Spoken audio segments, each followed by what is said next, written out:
Welcome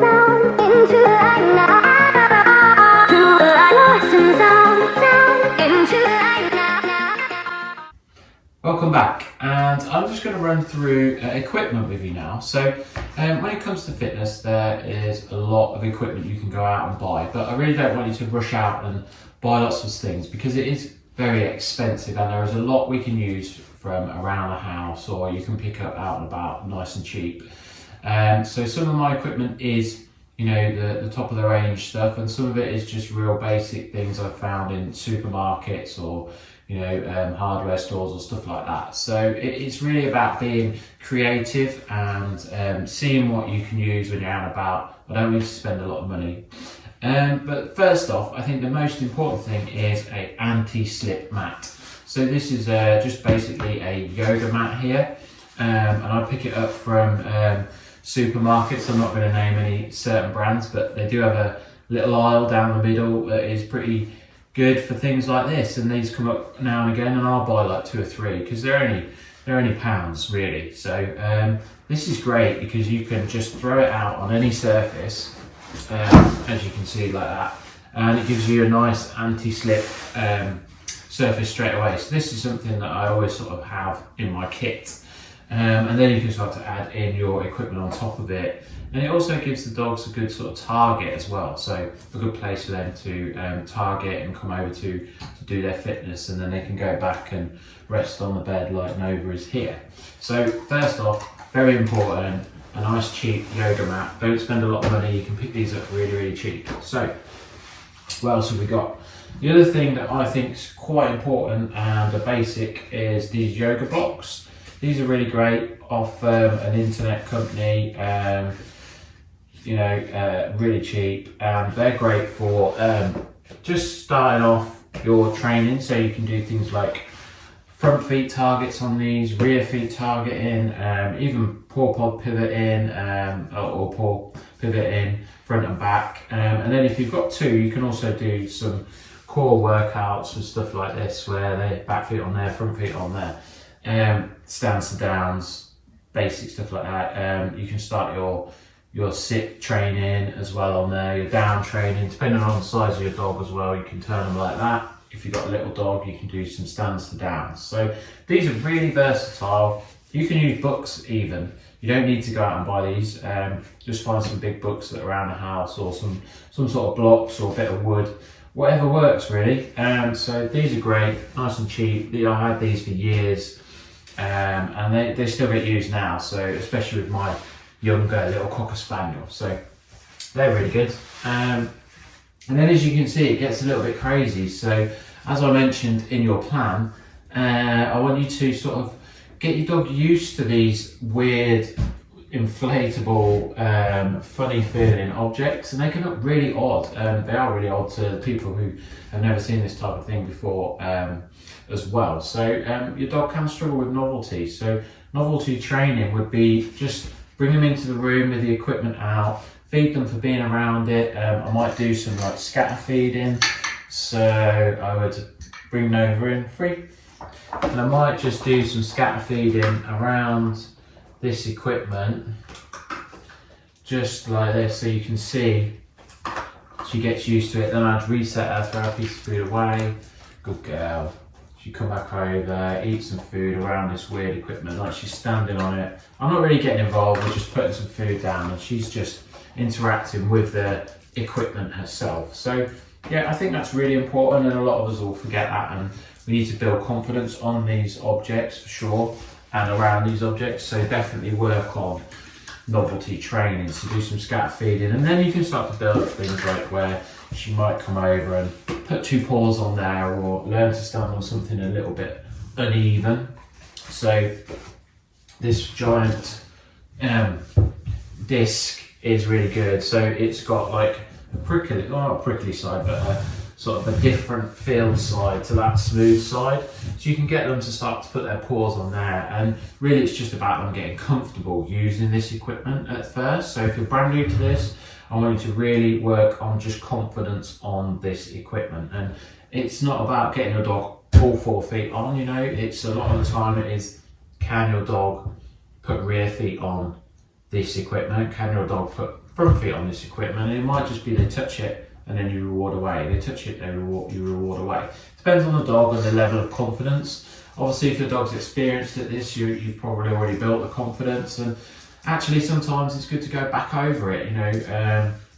Even if your dog, you might think your dog's pretty confident on all this stuff. It's still important to keep reinforcing and rebuilding that confidence on equipment. So definitely work on the confidence around these objects. So that's a giant disc. I've also got some smaller discs here that I picked up from a supermarket local to me down there, middle aisle. They're really cheap. These are a little bit overinflated at the minute, but they're the same as the giant disc, so you can use them.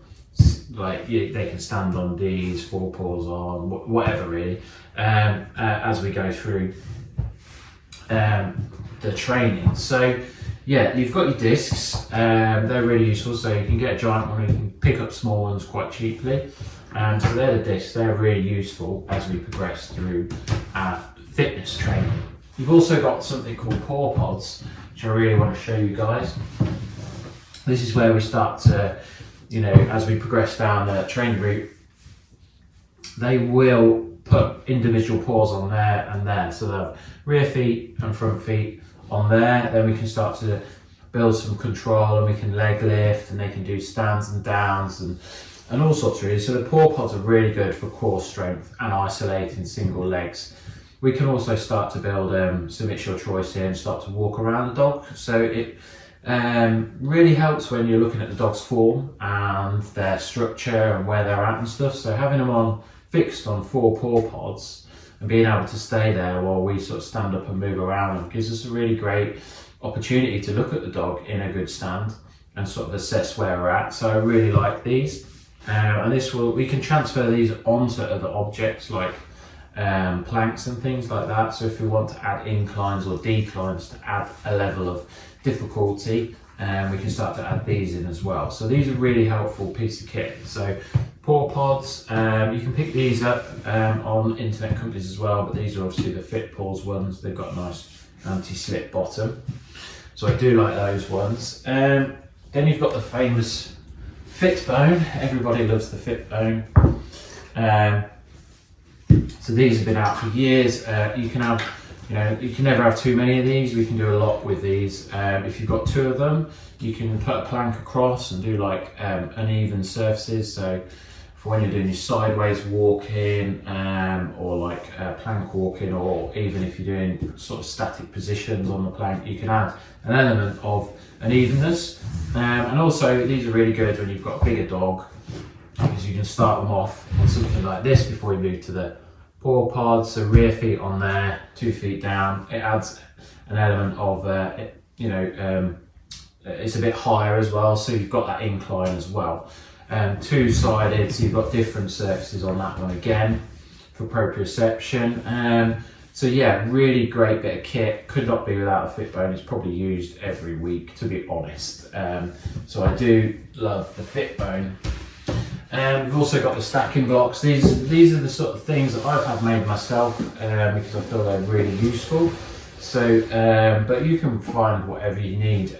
So I use these, similar to what I would use these for. They're a little bit higher as well, so we can do kickback stands and leg like targeting, where we 1 foot on, 1 foot off sort of stuff. So these are really versatile as well. Just a little, and they're anti-slip, so they're just a little bit of an upgrade to these blocks really. If you were wondering what they were for. What else have we got? Oh yes, so the mini FitBones. These are a smaller version. You could also get a giant FitBone, but I haven't got one of those. Depends what you need and the size of your dogs. I don't have extremely large dogs, so I don't really need a giant FitBone, but the mini FitBones are great. So you can have them sort of more, their front paws together, and you can use it in conjunction with the larger FitBone. So you can do things like power press ups and stuff like that with these. These are really great little piece of kit, and you can take them on the road as well. So, and they're not too big, so I quite like these if I'm out and about, on the road, and I need to keep the dogs fit as well. So these are really great. piece of kit to have. And then we go to sort of the inflatables. This is where everybody gets really excited and wants to get the dog on inflatables. So we've got like peanut, donut, and Pilates ball here.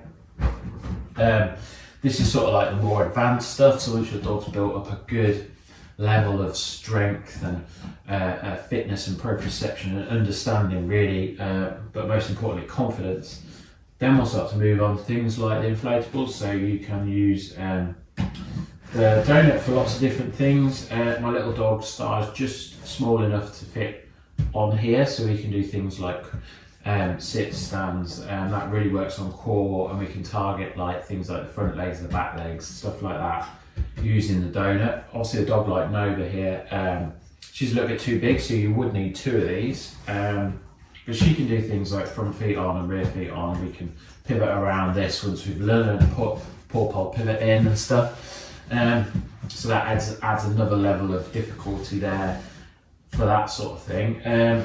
But for Nova, if I want her on both, a bigger dog, I have 2 peanuts. I'll show you the peanut.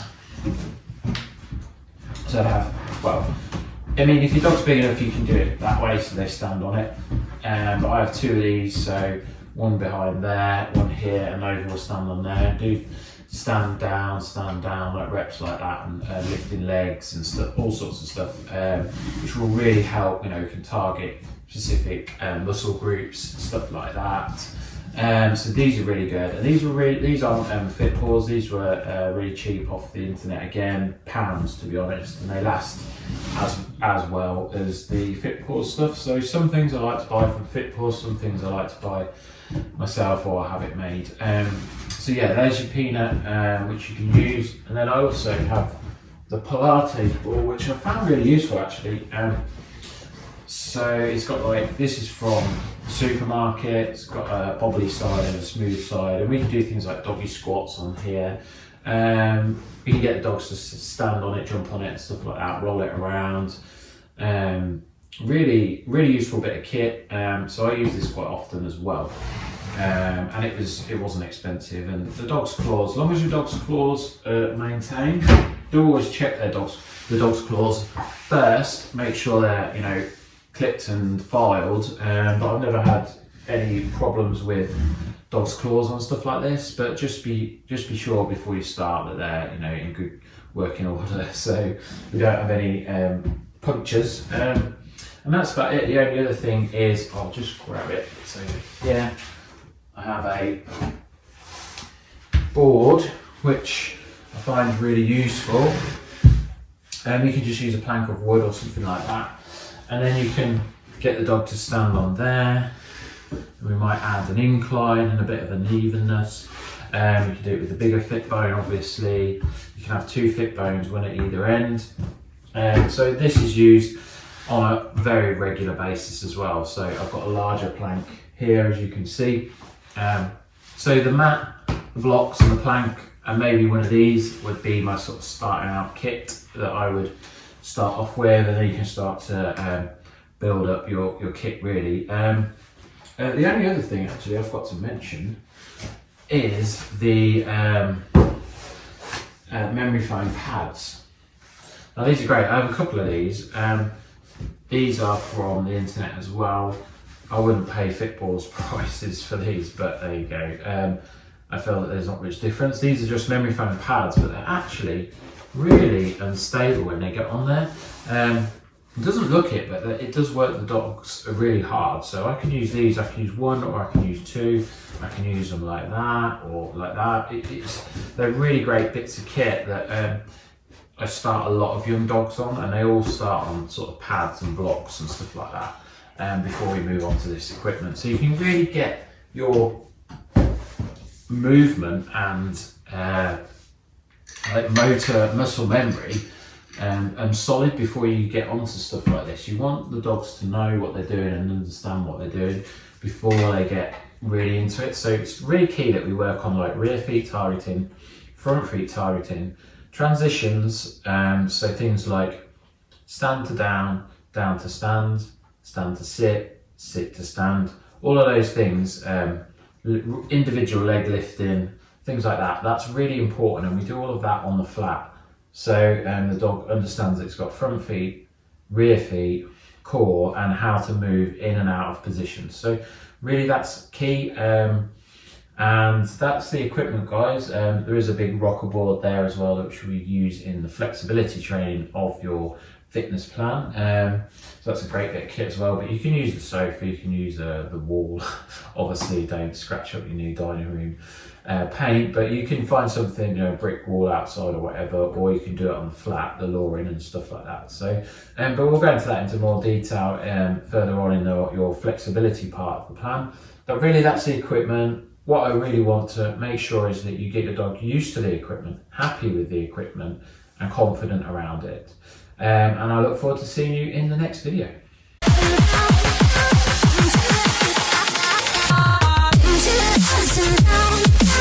Into the